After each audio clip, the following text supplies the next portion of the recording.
Bismillahirrahmanirrahim. Assalamualaikum warahmatullahi wabarakatuh. Alhamdulillah,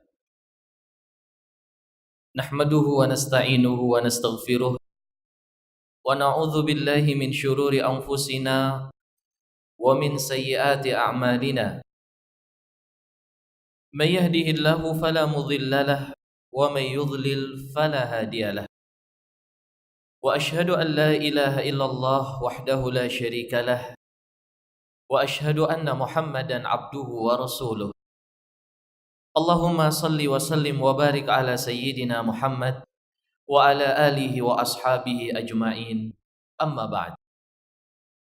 Ma'asyiral muslimin wal muslimat, jamaah sidang salat maghrib yang senantiasa dirahmati Allah Subhanahu wa taala.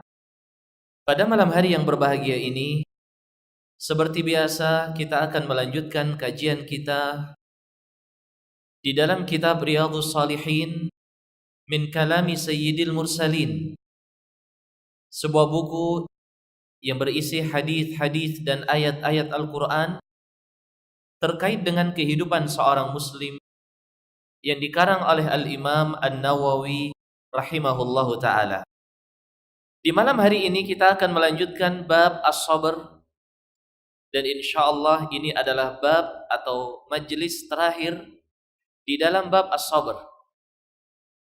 Baik jamaah yang dimuliakan Allah, kita akan baca tinggal 4 hadis dalam bab ini. Kita selesaikan semuanya di dalam majlis ini.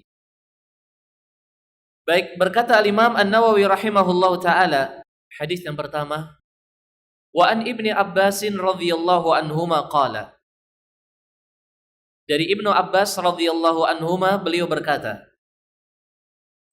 qadima Uyainatu ibnu Hisnin fanazala ala ibni akhihi Al-Hur ibnu Qais. Pada suatu hari ada seorang yang bernama Uyainah ibnu Hisn. Beliau menziarahi anak saudaranya, ponakannya, yang namanya Al-Hur ibnu Qais. Paman mengunjungi keponakannya. Wa kana minan nafar alladzina yudnihim Umar radhiyallahu an.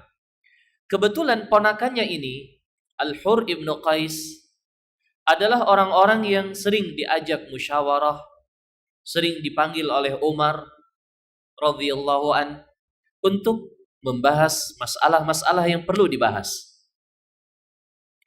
Wa kana al-qurra ashaba majlis Umar radhiyallahu an wa musyawaratih kuhulan kanu aw syubbana. Dan kebetulan orang-orang yang sering duduk dengan Umar itu rata-rata orang yang sering diajak diskusi oleh Umar. Apakah mereka orang yang sudah lanjut usia ataukah mereka masih muda? Ini menunjukkan jamaah yang dimuliakan Allah bahwa kemuliaan ilmu tidak memandang usia. Siapa yang dia memiliki ilmu agama, Allah angkat derajatnya. Dan itu yang dilakukan oleh Umar radhiyallahu an. Orang-orang yang berada di sekeliling beliau, orang-orang yang diajak oleh beliau musyawarah dalam masalah-masalah yang penting terjadi di negeri itu, mereka tidak laki-laki, tidak lanjut usia atau yang mereka masih muda, semuanya itu diajak oleh Umar untuk berdiskusi. Baik. Kemudian Uyainah ibnu Hisn ini rupanya ikut datang dengan ponakannya, Al-Hur ibnu Qais. Lalu dia mengatakan, lalu Uyainah ibnu Hisn mengatakan kepada saudaranya, ya ibna akhi, lak wajhun inda hadzal amir, fasta'dhin li alaih. Wahai ponakanku, saya lihat kamu ini punya kedekatan dengan Amirul Mukminin ini, Umar. Bagaimana kalau kamu minta izin, saya ada perlu dengan beliau. Akhirnya karena pamannya sendiri, Hur ibnu Qais mengatakan, sa'asta'dhinu laka alaih. Baik, saya akan minta izin untuk bertemu dengan Umar. Qala Ibnu Abbas, kata Ibnu Abbas radhiyallahu an, fasta'dzana al-Hur li Uyainah. Akhirnya Hur ibnu Qais meminta izin, wahai Amirul Mukminin, ada paman saya ingin bertemu dengan engkau. Apa diizinkan? Fa'adzina lahu Umar. Akhirnya Umar memberikan izin. Baik, silahkan masuk. Tidak tahu ini ponakannya mau ngapain pamannya. Ketika masuk, langsung Uyainah ibnu Hisn ini marah-marah kepada Umar. Kata Uyainah ibnu Hisn, ya ibn al-Khattab. Kamu ibn al-Khattab? Dan Uyainah ibnu Hisn ini termasuk orang-orang yang sudah tua. Dan termasuk orang-orang yang mereka masuk Islamnya akhir-akhir. Ketika Rasulullah SAW membuka kota Makkah. Jadi ketika ketemu dengan Umar, yang mana beliau lebih tua, Uyainah ibnu Hisn ini, ya ibn al-Khattab, ibn al-Khattab, fa wallahi ma tu'tina al-jazal, wa la tahkum fina bil adl. Demi Allah, kamu wahai ibn al-Khattab tidak memberikan jatah kami dengan baik dan tidak menghukumi di antara kami dengan adil. Langsung protes kepada pemimpinnya. Langsung. Ketika mendengar ucapan itu, faghadiba Umar. Umar marah. Radhiyallahu anhu. Hatta hamma an yuqa'a bih. Sampai hampir Umar itu marah dan menghukum orang itu. Ya, wajar. Seorang dikatakan dengan tidak adil dan dikatakan tidak memberikan bagian-bagian dengan baik. Ada yang disimpan. Ketika melihat keadaan seperti ini, keponakannya Al-Hur ibnu Qais langsung menengahi. Ya Amirul Mukminin, innallaha ta'ala qala li nabiyyi. Wahai Amirul Mukminin, Allah telah mengatakan kepada nabinya, khudhil afwa wa'mur bil urfi wa'arid anil jahilin. Wahai Nabi, ambillah olehmu sifat pemaaf. Perintahlah dengan yang baik. Berpalinglah dari orang yang jahil. Wa inna hadza minal jahilin. Ya Amirul Mukminin, orang ini termasuk orang yang jahil.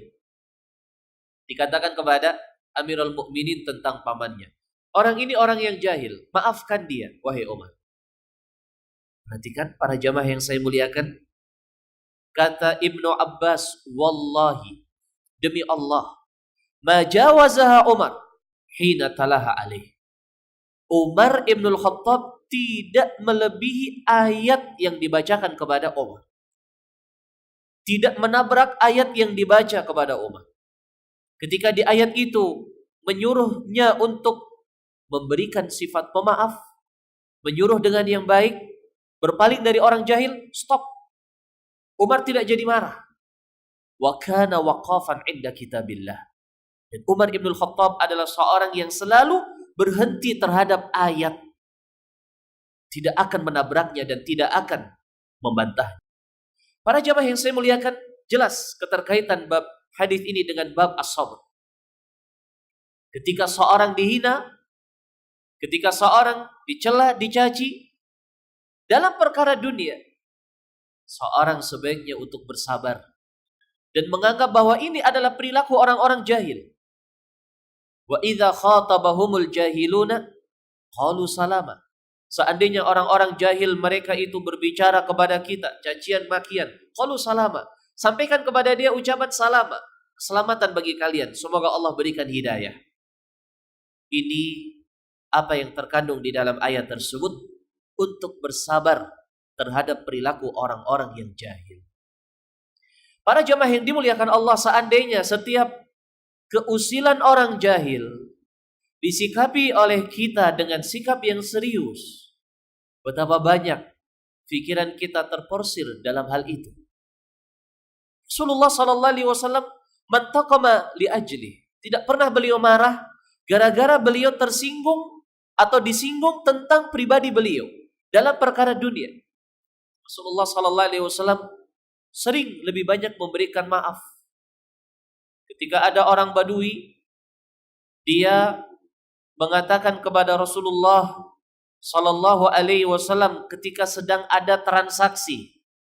Waktu itu Nabi sallallahu alaihi wasallam beli onta. Lalu beliau meminta bayarnya di rumah.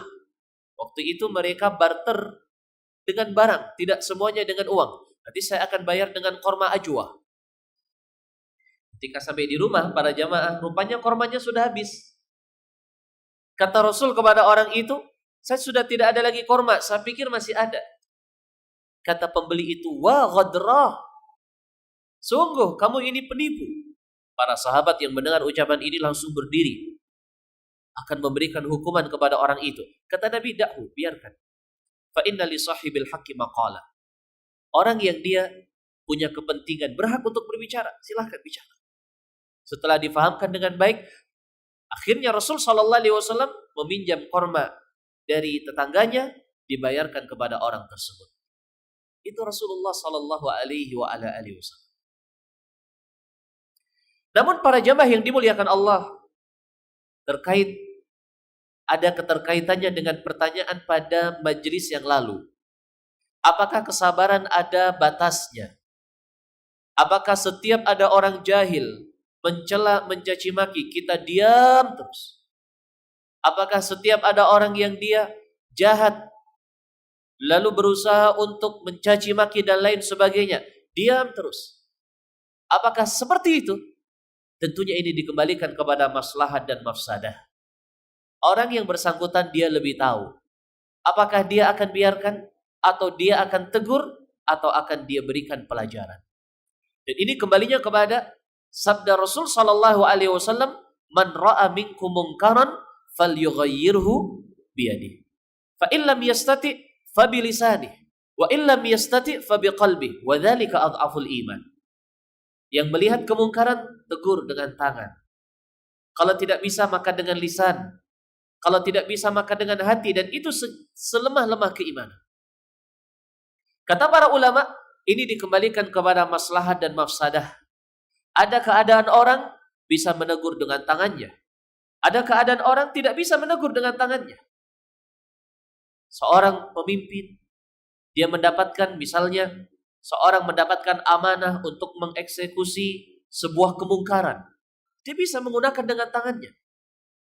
Seorang pemimpin dia menggunakan tangannya, menekan sebuah keputusan, menutup tempat-tempat yang haram sebagai contoh. Ada kalanya tidak bisa. Kita sebagai rakyat lalu main hukum, main hakim sendiri. Setiap ada pelanggaran lalu kita main hakim sendiri. Ada pencurian, kita potong tangan mereka sendiri. Ada perzinahan, kita tanam hidup-hidup, kita lempar batu misalnya. Itu tidak boleh. Bagaimana cara mengingkarinya? Turun kepada tingkatan kedua dengan lisan. Kita ingatkan manusia dari bahaya dia. Apakah orangnya ataukah perbuatannya? Kalau ini juga tidak bisa, maka dengan hati.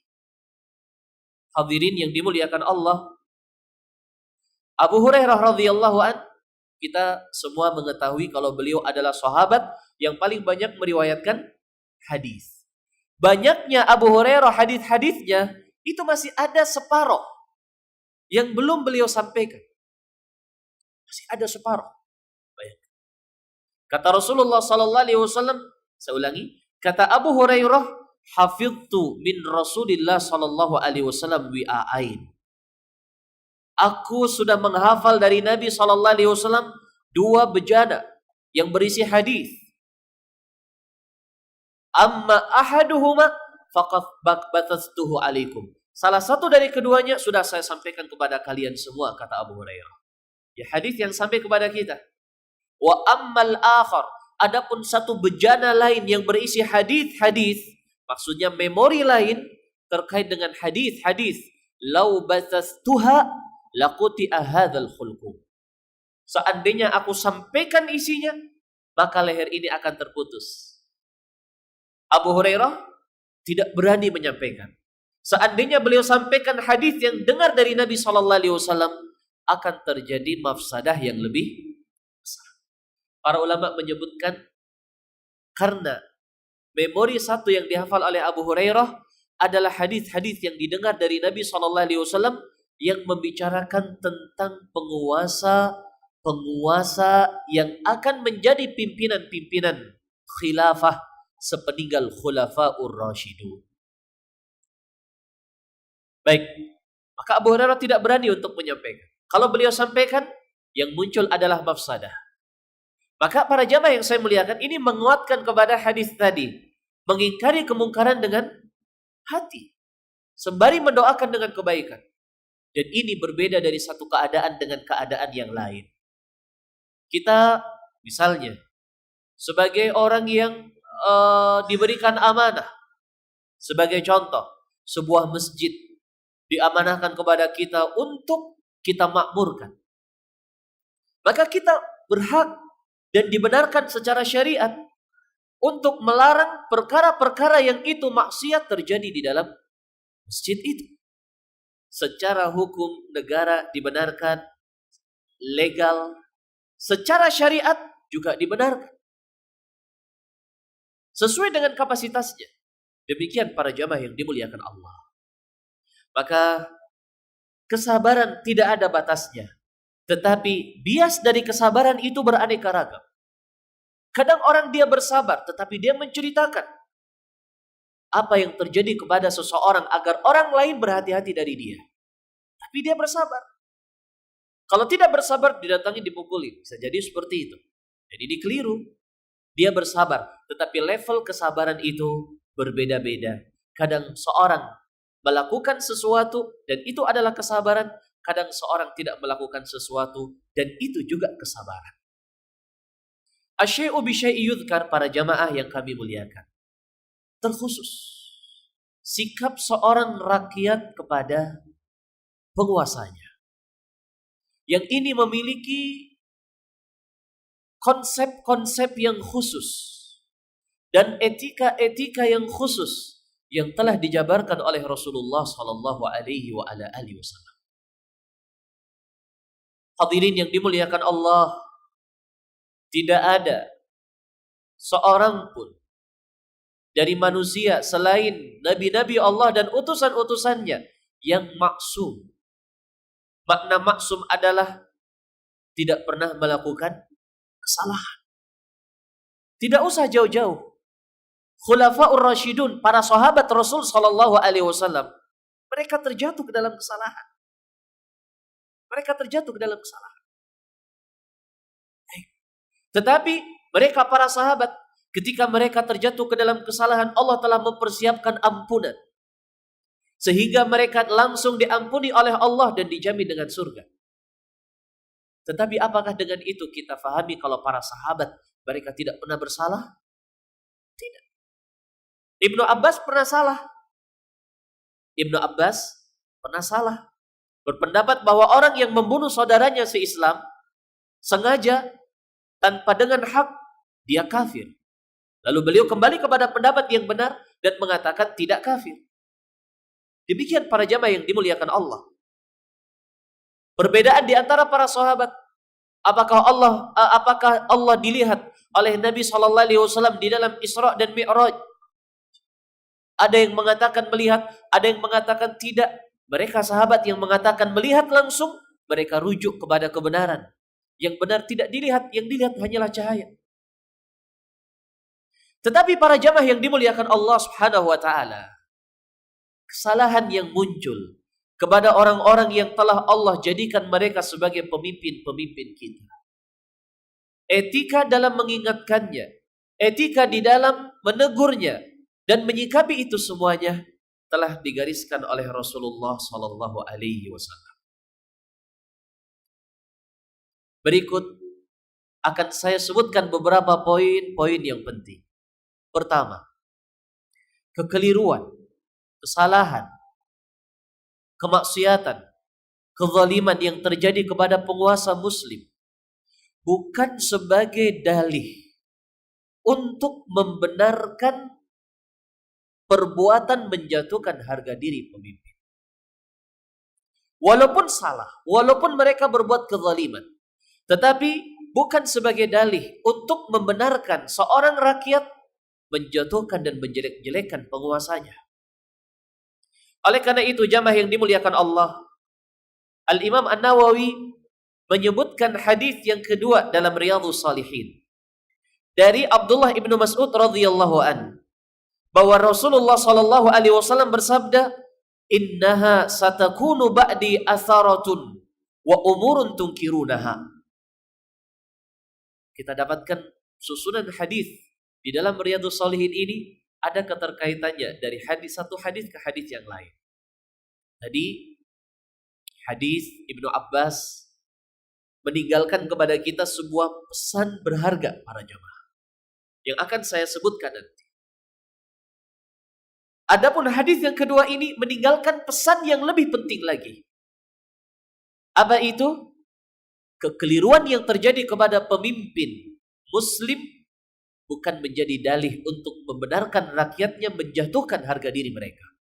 Kata Rasul, sesungguhnya akan terjadi sepeninggal aku atharah.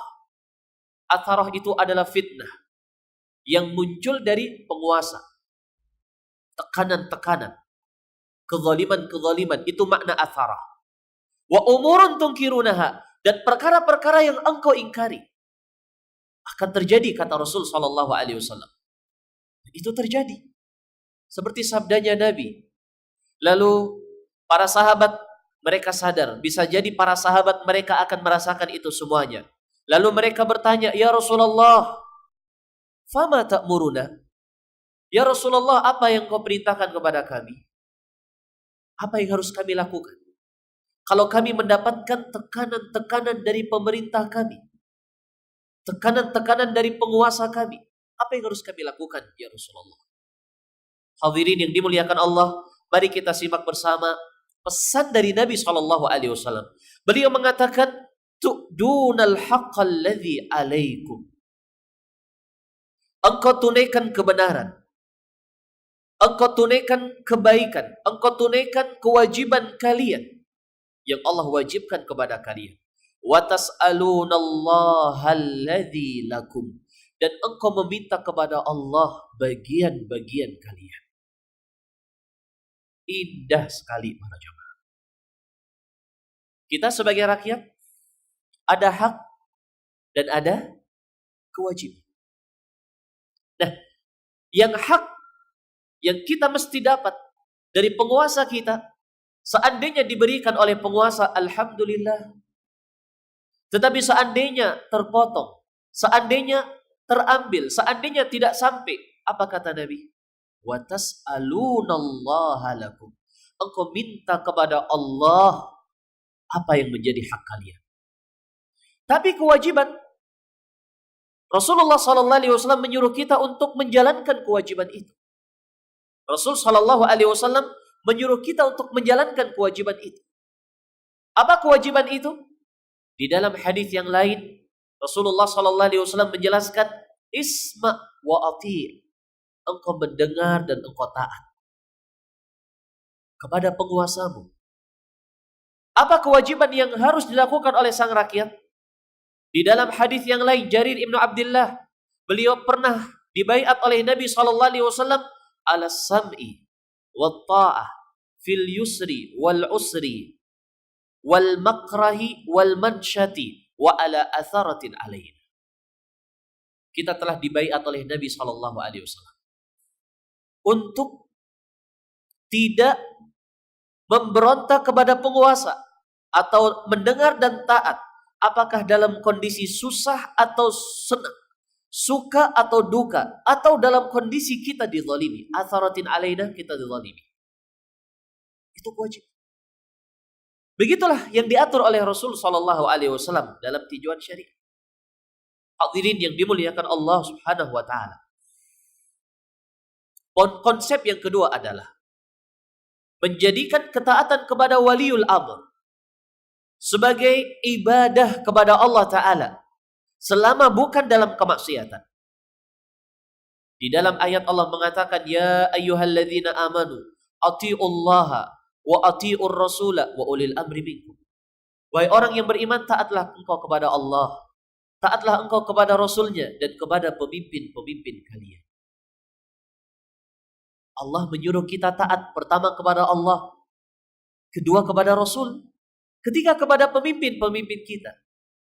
Walaupun ada perbedaan kekuatan ketaatan dalam kepada pemimpin-pemimpin muslim, yaitu ketaatan di dalam ketaatan kepada Allah, tetapi tetap itu adalah perintah dari Allah Ta'ala. Oleh karena itu, para jamaah yang dimuliakan Allah, apa yang pemerintah perintahkan kepada rakyatnya, selama tidak bermaksiat kepada Allah dan tidak melanggar syariat Allah, kita dianjurkan untuk mengikutinya. Inilah seorang muslim. Ketika mereka panggil kita, kita datang. Ketika mereka suruh kita, kita datang. Ketika mereka perintahkan kita untuk membela negara, kita berdiri membela negara. Ketika mereka meminta kita untuk membela bangsa, kita berdiri membela bangsa. Sehingga di antara kewajiban-kewajiban jihad yang sifatnya fardhu ain adalah perintah dari penguasa atau pemimpin agar semua rakyat berjihad, maka terjadilah hukum jihad fardhu ain, semuanya wajib taat. Ini konsep yang kedua, jamaah yang dimuliakan Allah. Taat kepada pemimpin muslim dalam ketaatan kepada Allah Subhanahu wa taala. Yang ketiga, jamaah yang dimuliakan Allah, konsep yang perlu kita fahami adalah bersabar terhadap jur al-wulah. Apa yang terjadi dari segala bentuk kebijakan-kebijakan yang mungkin secara penilaian kita sebagai rakyat tidak sesuai dengan keadaan yang ada, bersabar. Serahkan kepada Allah Subhanahu wa taala. Dan Allah itu maha sayang kepada kita daripada diri kita kepada kita. Allah lebih sayang. Allah lebih tahu. Dan Allah lebih faham, lebih berilmu apa yang akan terjadi. Maka serahkan kepada Allah Subhanahu wa taala. Apa yang terjadi di zaman akhir-akhir kehidupan para sahabat. Dikala itu, mungkin para jamaah ada yang pernah membaca sejarah. Sebuah provinsi yang selalu berkecamuk dan bergejolak politik di dalamnya. Provinsi itu dinamakan dengan Provinsi Kufah, yang sekarang daerah Irak. Dari habisnya atau akhirnya Khulafaur Rasyidun, akhir zaman Khulafaur Rasyidun sampai awalnya Daulah Umayyah, itu selalu bergejolak. Setiap penguasa yang diangkat menjadi gubernur Kufah selalu dilecehkan oleh rakyatnya, tanpa terkecuali seorang sahabat. Waktu itu Sa'ad bin Abi Waqqas radhiyallahu an sampai mengadu kepada Umar bin Khattab akibat ulah rakyat yang ada di daerah Kufah. Setiap ada pemerintah pasti dikomen, pasti dihujat. Tidak selama dari itu termasuk Sa'ad bin Abi Waqqas radhiyallahu anhu. Mereka menuduh kalau Sa'ad bin Abi Waqqas itu adalah orang yang kalau sholat cepat, kalau membagi tidak adil. Itu keadaan daerah Kufah di kala itu. Sampai Allah Ta'ala ujikan kepada mereka seorang gubernur yang terbalik 180 derajat. Kejam, diktator, tegas. Yang terkenal dalam sejarah bernama Hajjaj ibnu Yusuf Ats-Tsaqafi. Di hari beliau diangkat menjadi seorang gubernur, beliau bunuh di hari itu puluhan atau ratusan rakyat Kufah yang mereka tidak terima dengan pengangkatan beliau. Berdiri di atas mimbar, lalu beliau mengatakan, sungguh aku melihat pada hari ini anggur-anggur yang telah tua siap dipetik. Turun dari mimbar, penggal semua leher orang-orang yang tidak terima dengan pengangkatan beliau. Tegas, tapi berlebihan. Akhirnya orang-orang mukmin, para sahabat yang tinggal di daerah Kufah, sebagian para tabi'in yang saleh, mereka mengadu kepada Anas bin Malik radhiyallahu anhu atas apa yang mereka itu dapatkan dari keadaan penguasanya, Hajjaj ibnu Yusuf. Sikit-sikit panggil bunuh, sikit-sikit penjara, bunuh penjara, bunuh penjara. Ada yang menyinggung sikit, bunuh penjara. Kejam. Baik. Akhirnya rakyat Kufah mereka menjadi tunduk. Efek positifnya mereka tunduk. Tetapi apa yang terjadi? Banyak kezaliman-kezaliman. darah tertumpah dengan mudah. Kadang mereka tidak menggunakan asas praduga tak bersalah. Langsung ada informasi panggil bunuh. Tidak hanya orang-orang biasa, para ulama saja mereka menjadi korban. Tanpa terkecuali seorang tabi'in yang mulia yang bernama Sa'id ibni Jubair rahimahullahu ta'ala. Akhirnya mereka datang kepada Anas ibnu Malik radhiyallahu anhu. Dan datang dari sahabat yang lain. Dan diceritakan oleh Al-Imam An-Nawawi di dalam hadis yang ketiga. Wa an Abi Yahya Usaid ibnu Hudzair radhiyallahu anhu. Anna rajulan minal ansar qala. Ada seorang dari kalangan Ansar berkata, "Ya Rasulullah, ala tasta'miluni kama sta'malta fulanan?" Ya Rasulullah, kenapa engkau tidak jadikan aku sebagai pemimpin sebagaimana engkau jadikan fulan sebagai pemimpin? Kata Nabi SAW, innakum satalqawna ba'di athara. Nanti kalian akan mendapatkan kondisi-kondisi di mana kalian terzalimi oleh penguasa kalian. Lalu kata Nabi, fasbiru, kalian bersabar, hatta talqawni alal haud, sampai engkau bertemu dengan aku di dalam telagaku nanti. Sabar. Dan datang kisah yang serupa kepada Anas bin Malik. Mereka melapor kepada Anas apa yang mereka dapatkan dari Hajjaj ibnu Yusuf. Kata Anas bin Malik, isbiru, persis seperti di sini. Kalian bersabar. Fa innahu la ya'ti 'alaikum zamanun illa walladhi ba'dahu syarrun min. Sesungguhnya tidaklah terjadi suatu zaman melainkan setelahnya itu lebih jelek. Hatta talqaw rabbakum, sampai kalian bertemu dengan Rabb kalian. Kata Anas, sami'tuhu min nabiyyikum sallallahu alaihi wasallam. Aku dengar itu semua dari nabi kalian, dari Rasulullah sallallahu alaihi wasallam.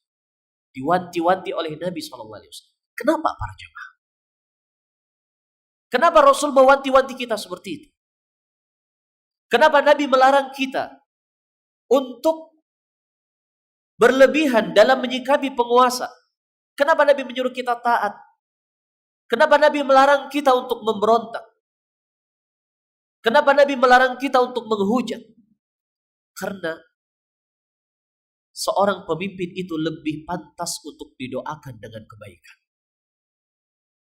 Seandainya doanya rakyatnya kepada penguasanya dengan kebaikan dikabulkan oleh Allah Subhanahu wa taala, yang terjadi adalah kedamaian. Yang terjadi adalah keadilan. Hadirin yang dimuliakan Allah, apa yang akan terjadi nanti kepada perjalanan hidup manusia menjadi rahasia Allah. Hadirin yang dimuliakan Allah, tidak ada yang bisa menjamin apa yang akan terjadi nanti. Apakah bangsa ini menjadi lebih baik atau menjadi lebih buruk? Itu menjadi rahasia Allah Ta'ala. Tetapi kalau seorang mukmin dia menjadikan doa kebaikan kepada penguasanya, agar Allah berikan taufik, agar Allah berikan keadilan dan dikabul oleh Allah Ta'ala. Pantas Imam Ahmad mengatakan, "Lau kanat li da'watan mustajabah." Kalau aku memiliki satu doa yang akan dikabul oleh Allah, akan aku berikan kepada penguasa. Alasannya, kata beliau, seandainya penguasa baik, maka akan baik negara dan akan baik rakyat. Ibad wal bilad, bangsa dan rakyat. Kalau penguasanya jelek, maka akan terimbas kejelekannya kepada negeri dan kepada rakyat. Ini adab dari Rasulullah sallallahu alaihi wasallam. Dan hadirin yang saya muliakan, apa yang terjadi di zaman dahulu dari pelanggaran terhadap apa yang telah dipesankan oleh Nabi sallallahu alaihi wasallam harus dibayar mahal oleh mereka. Harus dibayar mahal oleh mereka. Apa yang terjadi terhadap tragedi-tragedi pemberontakan kepada khalifah yang sah di kala itu dalam Daulah Umayyah. Apa yang ternukil dari pemberontakan yang dilancarkan oleh Ibnul Ash'ath. Apa yang ternukil dari pemberontakan yang dilancarkan oleh Mukhtar bin Abi Ubaid. Ratusan ribu nyawa yang tidak berdosa hilang, hanya menjadi korban ambisi politik di kala itu. Seandainya mereka semuanya bersabar terhadap jaur al-hukam dan mereka mengikuti apa yang diwasiatkan oleh Rasulullah sallallahu alaihi wasallam, tentunya yang terjadi adalah kebaikan. Maka para jamaah yang dimuliakan Allah, kata kunci dalam permasalahan yang dihadapi oleh seorang muslim terhadap penguasa adalah apa yang dikatakan oleh Nabi tadi, wa tas'alunallaha alladzi lakum. Minta kepada Allah apa yang menjadi jatah kalian. Minta kepada Allah. Kita minta kepada penguasa tidak diberi, minta sama Allah. Yang memberikan kepada penguasa adalah Allah. Ketika kita minta langsung kepada Allah, Allah akan ganti dengan yang lebih baik. Ini terkait dengan beberapa hadis yang berbicara tentang sikap seorang muslim kepada penguasanya. Selipkan dalam doa-doa yang mustajab agar Allah Subhanahu wa taala memberikan taufik kepada siapa saja yang Allah jadikan dia sebagai pemimpin bagi kaum muslimin. Allah dekatkan hati mereka kepada kebenaran. Allah lembutkan hati mereka kepada al-mustadhafin. Allah tampakkan kepada mereka kebenaran dan untuk mengikutinya, dan Allah tampakkan kepada mereka kebatilan untuk meninggalkannya.